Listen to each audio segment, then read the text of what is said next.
Hello CoinOpTV viewers, this is James coming to you with some new Ghost Recon Wildlands game footage out now for the Xbox One, PlayStation 4, and PC.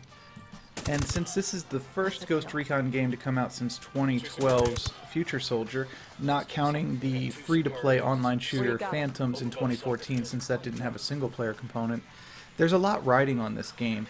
And of course there was a closed beta and an open beta before the release of the game, which a lot of people took part in as a chance to feel the game out before buying it. And a lot of the reactions to these betas was fairly negative or apathetic. So I think for a lot of people the real question here is, did Ubisoft take advantage of the feedback and make significant changes to the game following the two betas? And the short answer is no. If you were turned off by the beta or if you weren't interested in the game following the beta, I don't think that's going to change. There are improvements, but they're mostly under the hood changes, technical changes. I think the helicopters fly better. I think the planes fly better. But that's such a small part of the gameplay experience that, you know, it's cool to be able to say, yes, they fixed those, but on the other hand, you know, that's not the core gameplay mechanic, and that's not what people are really mostly concerned about. But of course, most of the things that people did complain about, which I'll get to in a second, were things that Ubisoft really couldn't change no matter how much time they had without really overhauling the game from scratch. And what I mean by that is, for the two betas, I think most of the complaints revolved around a lack of story content, lack of immersion, and really the feel of this game being kind of a paint-by-numbers, typical Ubisoft game. So on the surface, that isn't necessarily a bad thing. After all, Ubisoft has put out a lot of very good games in recent years, from the Assassin's Creed franchise, the Far Cry franchise, Watch Dogs 1 and 2, more 2 than 1, and so on. The problem with this is this takes all of the elements that make those really good in terms of gameplay mechanics, hunting and finding collectibles, unlocking stuff, and then strips away any context to them. For instance, why does an elite Special Forces unit need to go around the map unlocking new weapons for themselves? Weapons that the US government should be able to provide them whenever they want? Because it's a gameplay mechanic that gamers have come to expect from Ubisoft games. And that's really it. There is no justification within the game itself for why you have to do these things. It makes sense in Far Cry because you're just an everyman who is trying to get by with whatever's on hand, not a highly funded Special Forces unit. And that's not the only area where this comes through. It actually comes through in pretty much all areas of the game. Why does the fact that I picked up a random medal for one of these characters mean that I'm suddenly able to have my allies do 3 targets instead of 2 in their special abilities? It doesn't make sense within the game. The game doesn't even try to give you a reason. And that's what defines the game, or is the lack of definition within the game. Which is actually really too bad, because this is a very fun game when it's at its best.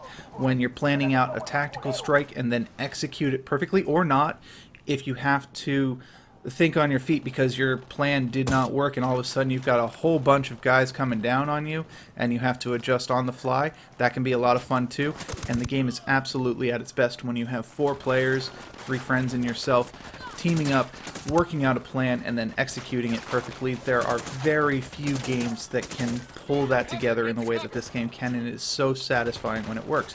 The problem is there's nothing linking it all together. Rather than feeling like every mission is part of a bigger story, you just feel like, okay, I'm in this part of the map and I'm clearing this area out, and then I'm traveling to another part of the map and I'm clearing that area out, and so on and so forth for 30 hours.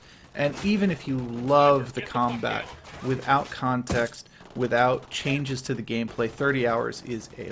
So really the best way to experience this is maybe over the course of a weekend, get some friends together. Don't even bother with the story because Lord knows the game doesn't. Go around the map, which is open to you right from the beginning. There is no unlocking portions of the map as near as I can tell. You can go from one end to the other. You can start anywhere that you want. So you should take advantage of that. Find missions along the way. And you and your buddies just have a good time destroying these bad guys, and ignore the fact that they're really not going to put up too much of a fight because the AI is really dumb, even on the harder difficulties. Although I will add the caveat that if you take on the Unidad forces, which show up as purple blobs on the screen, they are very difficult, mostly because they will throw wave after wave after wave of enemy at you, but it's very easy to get overwhelmed by them, even if they're not really going to flank you the way they should.